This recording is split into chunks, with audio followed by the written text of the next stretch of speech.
Inventos medievales que revolucionaron al mundo. Número 1. Cuando en la antigüedad se hablaba de volúmenes, se pensaba en largos rollos de papiro o pergamino, incómodos y extremadamente caros. La llegada del papel, que podía obtenerse reciclando trapos, resultó algo revolucionario, ya que abarató considerablemente la edición. El papel no es un invento medieval, puesto que ya se conocía en China en torno del siglo II a.C., pero fue en la Edad Media cuando se produjo su difusión internacional, primero a Japón, luego a Asia Central y de ahí pasó al mundo islámico. El ejemplar más antiguo hallado en Europa es el Misal de Silos, del siglo XI, un manuscrito cristiano sobre papel fabricado muy probablemente por musulmanes. Un dato interesante es que lo que sí es medieval al 100% es la encuadernación, una técnica que dio forma a los libros tal como los conocemos, con lomo y cubiertas y páginas. La posibilidad de encuadernar facilitó la tarea de ilustrar los textos y permitió aprovechar mejor el soporte escribiendo por ambos lados. Número 2. Espejos y ventanas. Durante siglos en la vivienda hubo que escoger entre la luz natural o una temperatura agradable. Lo más habitual para protegerse de las corrientes de aire era tapar las ventanas con pieles, telas o tapices. Las ventanas luminosas fueron una innovación medieval. Beda el Venerable las menciona en el siglo VIII. 300 años más tarde, un abad de Baviera escribió una carta agradeciendo la donación de unas vidrieras emplomadas a un aristócrata benefactor, pero hasta el siglo VIII se consideraron un lujo reservado a catedrales y grandes monasterios. Número 3.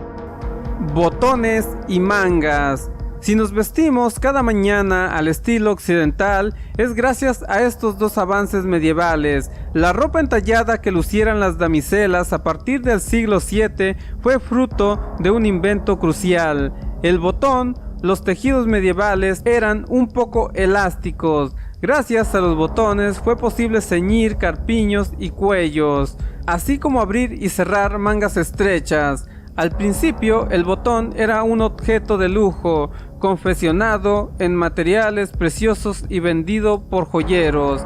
Más adelante, empezaron a fabricarse en materiales más corrientes como cobre, latón y vidrio. Las mangas eran en realidad de quita y pon, tanto para vestirse con facilidad como para cuidarlas.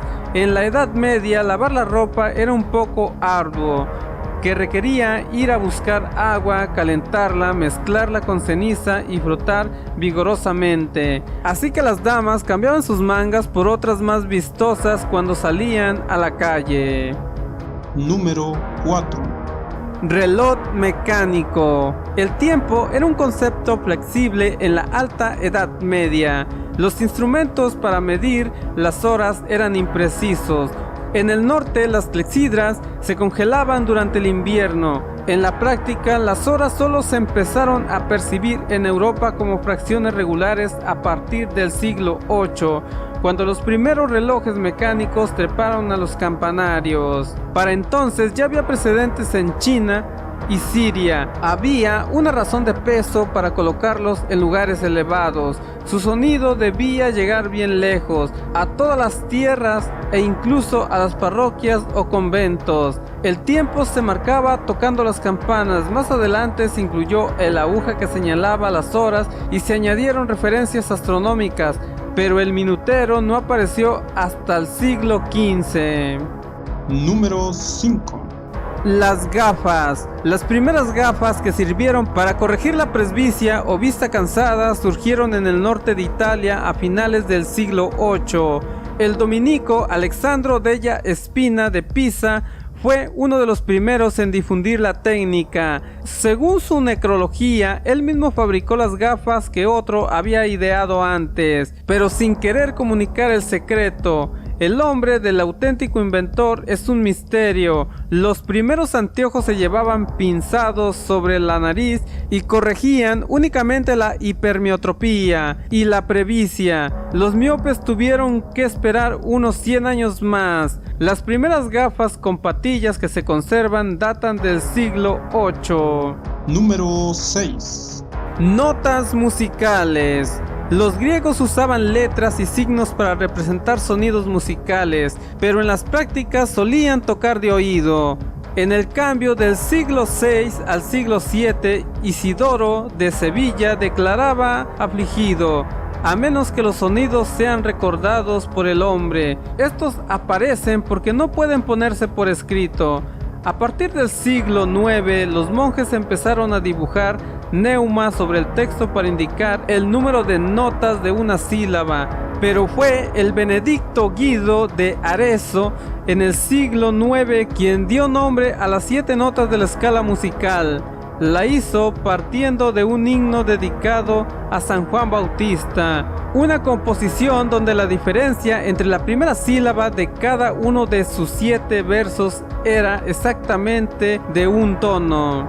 Número 7. El tenedor y la pasta. En los banquetes medievales, cada comensal llevaba su cuchillo, pero compartía la copa y el tajo con el vecino. Las manos hacían el resto. Los primeros tenedores de 2 puntas no aparecieron en Occidente hasta el siglo IX y se consideraban una pecaminosa extravagancia. Estofados y legumbres solían ponerse sobre una rebanada de pan. Pero hay una invención medieval que seguramente contribuyó a popularizar el tenedor: la pasta hervida de semola, que aparece entre los siglos VII y VIII. Su origen exacto se desconoce.